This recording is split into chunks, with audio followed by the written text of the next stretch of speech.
आत्मदेव प्रसन्नता में दौड़ा है, पत्नी को फल देना चाहा, पर जिसकी मति पर अज्ञानता की धुंध चढ़ी हुई हो, क्या वो संत के दिए हुए प्रसाद को पा सकती है? हंसने लगी। देखो मेरे पतिदेव कितने सीधे हैं, कितने भोले हैं। जैसा किसी ने बहका दिया वैसे बहक गए। अरे फल खाने से भी कभी बेटा होता है? यदि फल को पाने से पुत्र होता फिर तो सब फल ही पाया करते। पर यदि मेरे पति का इसमें विश्वास है तो मैं परीक्षण करूंगा। 6 वर्षों से जो आंगन में गौ बांझ बंधी थी, उस गाय को उस फल को खिला दिया है। जैसे ही महात्मा जी के प्रसाद को गैया मैया ने पाया है, गौ माता में गर्भावस्था के संपूर्ण लक्षण प्रस्फुटित हो गए। धुंधली ने जब ये देखा तो घबरा गई। पतिदेव को वास्तविकता का पता चलेगा तो डांट पड़ेगी। ये तो सचमुच फल देने वाला फल हो गया, गाय तो गर्भवती हो गई। अब कुछ बीच का मार्ग निकालना होगा। धुंधली की एक सहेली है जिसको बहन की तरह मानती है, उसको पास बुलाया और कहा, देख बहन, मेरे यहाँ खाने के लिए कोई नहीं है, पर खिलाने की अनंत संपत्ति है। खाने वाला बारिश कोई नहीं, और आपके यहाँ खाने वालों की लाइन लगी हुई है, पर खिलाने के लिए कुछ व्यवस्था नहीं। इसलिए देखो, तुम गर्भवती हो और मेरे पति सीधे साधे हैं। होने वाली संतान को तुम मुझे दे देना। मैं अपने पतिदेव से कहूंगी कि मैंने ही इस बच्चे को जन्म दिया, और तेरी ये संतान मेरी संपत्ति की इकलौती बारिश बन जाएगी। धुंधली की उस सखी ने इस बात को स्वीकार किया, क्योंकि पहले ऐसा होता था। पहले बच्चे भी कई होते थे, 10-20 बच्चे पैदा होते थे तो एक आध लोग भी दे भी देते थे रिश्तेदारी में, चाहे अपने किसी प्रियजन को। अब आजकल तो हम दो और हमारे एक तक बात है आजकल, और कभी कभी तो कहीं कहीं तो ये भी देखा जाता है कि हम दो हमारे एक भी नहीं। अब तो ऐसा भी होने लग गया। अब दोगे कहां से जब होगा ही नहीं। पर उस जमाने में कई कई बच्चे होते तो एक आध दे भी देते थे। तो धुंधली की उस सखी ने कहा, ठीक है, मैं होने वाली संतान आपको दे दूं। सोचा कम से कम मेरी एक संतान तो धनवान बन जाएंगे। 6 महीने पहले से ही रहना शुरू कर दिया। ठीक 9 महीने बाद जिस गाय को संत के द्वारा दिए गए फल को दिया था, उस गाय ने एक बच्चे को जन्म दिया जिसका संपूर्ण शरीर मानव की तरह है, उसके कान गाय की तरह है। आत्मदेव ने नामकरण किया है गोकर्ण, गौ सदृश कर्ण यस्य सह गोकर्ण। गाय की तरह जिसके कान है वो गोकर्ण है। बोले गोकर्ण जी महाराज की। धुंधली की बहन ने भी एक बच्चे को जन्म दिया। आत्मदेव बड़े प्रसन्न हुए। आत्मदेव ने सोचा किस बच्चे का नाम रखूंगा, परमात्मा देव। पर धुंधली गुस्से में कहने लगी, सुनो, बड़े आए अपने नाम से नाम रखने वाले। मेरा नाम है धुंधली और मेरे बेटे का नाम होगा धुंधुकारी। गोकर्ण पंडितो ज्ञानी धुंधुकारी थी महाकाल। नाम जैसा तुम अपने बच्चे का रखते हो उसका प्रभाव उसके चरित्र पर जरूर पड़ता है, याद रखना। नाम जैसा रखो और चरित्र पर ऐसा प्रभाव पड़ा कि आगे चलकर ये महाउदंड, महाखल, महादुष्ट बना। महादुष्ट बना। गोकर्ण जी तो परम ज्ञानी है, पर धुंधुकारी तो महाखल है। मदिरा का पान करता है, चोरी डकैती करता है, वैश्याओं के साथ व्यभिचार करता है, जुआ खेलता है। पिता बड़े दुखी हुए। आज संत के दिए हुए उपदेश की एक एक बात याद आ रही है कि महात्मा जी ने बहुत समझाने का प्रयास किया, पर मैं ही ना समझा नहीं था। पिता को जब खिन्न मन से देखा, दुखी मन से देखा, तो आज गोपुत्र गोकर्ण जी जो प्रेम से आत्मदेव को पिता ही बुलाते हैं, कहने लगे, पिताश्री आप जैसा परम ज्ञानी दुखी अवश्य ही आपने इस संसार को अपना मान लिया है।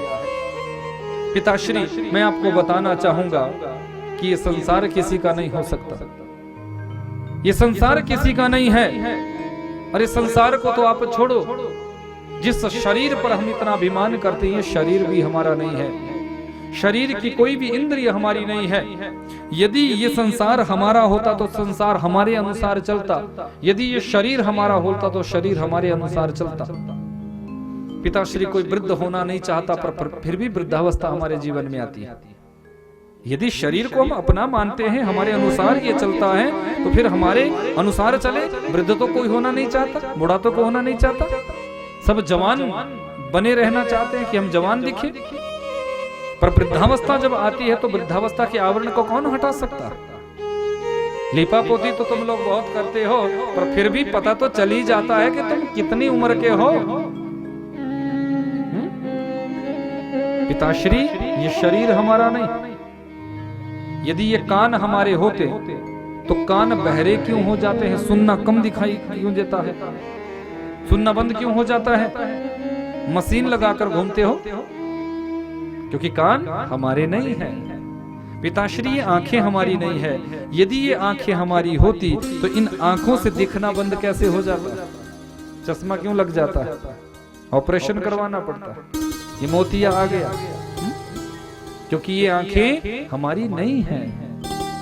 पिताश्री, ये शरीर हमारा नहीं है। शरीर की कोई भी इंद्रिय हमारी नहीं है। आप जैसा सच्चा साधक यदि इस शरीर को अपना मानने की गलती करे तो फिर साधारण लोगों की क्या परिणति होगी? आत्मदेव का मन आज भगवान के चरणों में लगा है। घर का त्याग किया पिता। आत्मदेव ने पुत्र के द्वारा दिए गए उपदेश को अपने हृदय में धारण किया और घर छोड़कर भगवान का भजन प्रारंभ किया। गोकर्ण जी भी तीर्थों का तीर्थाटन करने निकले। अब घर में अकेले धुंधुकारी और धुंधली। अब तो मनमर्जी करता है। घर का धन चुरा चुरा कर जुए में हार कर आ जाता है। सोना चांदी जितना भी था वो सब जुए में हार गया। एक दिन अपनी माँ को गले से पकड़ा, बता बुढ़िया धन कहाँ छुपाया है? मुझे जुआ खेलने जाना है, मुझे धन चाहिए। धुंधली को बड़ी गलानी हुई, जिस बेटे को मैं इतने लाड प्यार से पाला, अपने पति की बात को भी मैं नहीं मानती थी, अपने पति को भी डांट लगा देती थी इस पुत्र के लिए।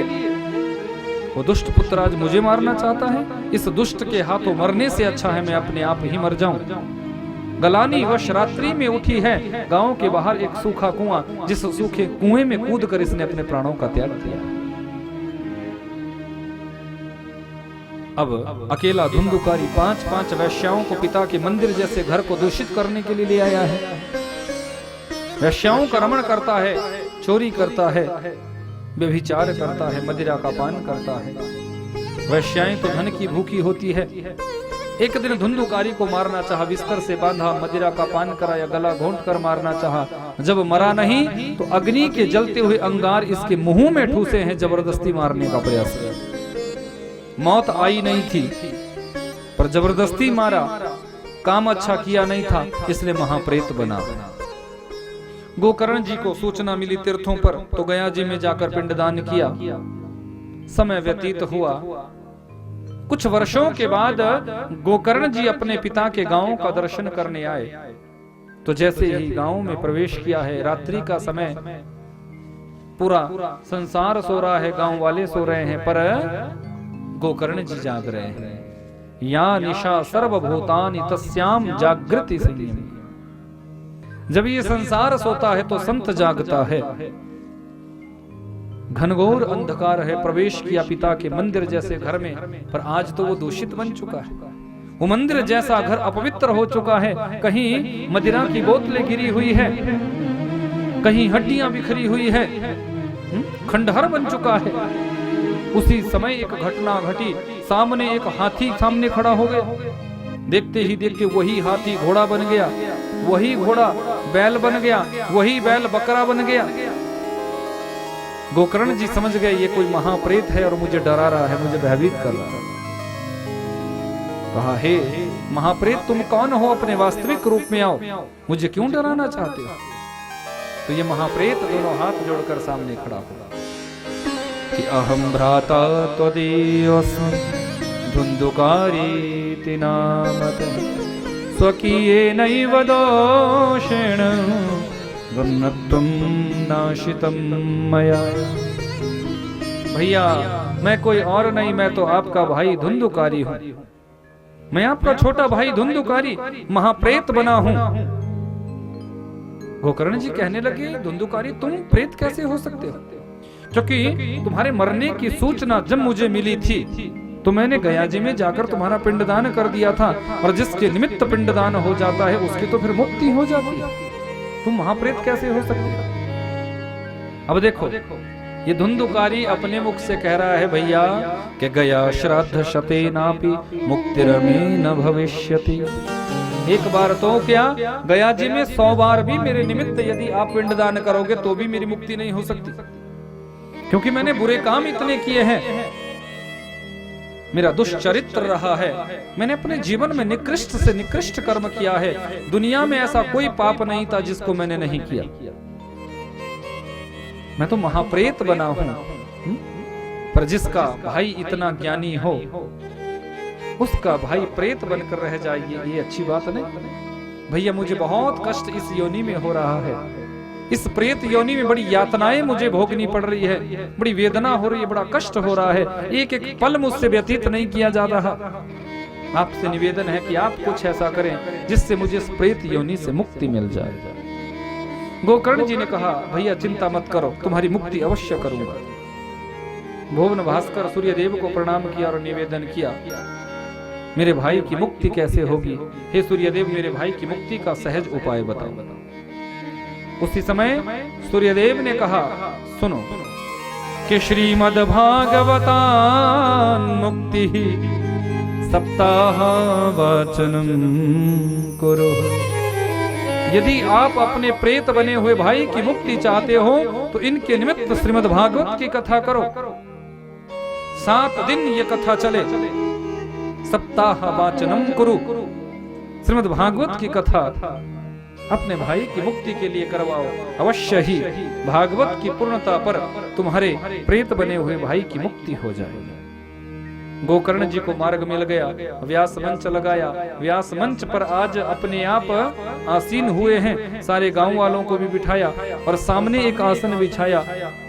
आओ भैया धुंधुकारी, इस आसन पर बैठकर तुम भगवान की कथा सुनो। कथा चली, पर हवा जब यहाँ से चलती है तो ये प्रेत उड़कर वहां पहुंच जाता है, हवा जब इस तरफ से चलती है तो ये प्रेत उड़कर वहां पहुंच जाता है, क्योंकि प्रेतों का अपना कोई शरीर नहीं होता, अपनी कोई शक्ति नहीं होती। हवा से, हवा के प्रभाव से ही प्रेत चलते हैं, हवा के प्रभाव से। अब कथा का नियम है कि एक आसन पर बैठकर कथा को सुना जाए। बार बार यदि आसन बदलोगे तो कथा की पूर्ण भाव आपको नहीं मिल सकता, कथा का पूरा प्रभाव हमारे जीवन में नहीं आ सकता, पूर्ण फल हमें नहीं मिल सकता। पर ये तो आसन बदल इसका आसन तो बदल रहा है। फिर एक व्यवस्था बनाई गई, दक्षिण दिशा में 7 ग्रंथियों वाला बांस गाड़ा गया, जिस बांस के पोल में धुंधुकारी को बिठाया गया। धुंधुकारी भैया इस बांस के पोल में बैठ जाओ और हवा का प्रभाव तुम्हें प्रभावित नहीं करेगा और तुम यहाँ बैठकर कथा को सुनो। पहले दिन की कथा पूरी हुई, पहली ग्रंथि का भेदन। दूसरे दिन की कथा पूरी हुई, दूसरी ग्रंथि का भेदन। तीसरे दिन की कथा पूरी हुई, तीसरी ग्रंथि का भेदन। चौथे, पांचवें, छठे, 7वें दिन की कथा जैसे ही पूरी हुई, 7 ग्रंथियों का भेदन हुआ है। और इस बांस के पोल में जो धुंधुकारी बैठा था ये एक दिव्य देही में परिणित हो गया और बैकुंठ लोक से दिव्य विमान नीचे उतरा है, जिस विमान में भगवान के पार्षद हैं। और धुंधुकारी को पकड़कर इन्होंने विमान में विमानारूढ़ कराया। विमान जैसे ही जाने लगा, गोकर्ण जी ने प्रश्न किया, भैया आप ये क्या कर रहे हैं? कि अत्रैव वहवाशन्ति श्रोतारो मम निर्मलः आनीतानि विमानानि न तेषां युगपत्कृतः। यहाँ तो बहुत से श्रोता थे, सारे गांव वालों ने कथा को सुना, पर विमान तो मेरे भाई के लिए ही आया, ऐसा क्यों? सबने कथा सुनी तो सबके लिए विमान आना चाहिए था, पर विमान तो एक ही आया।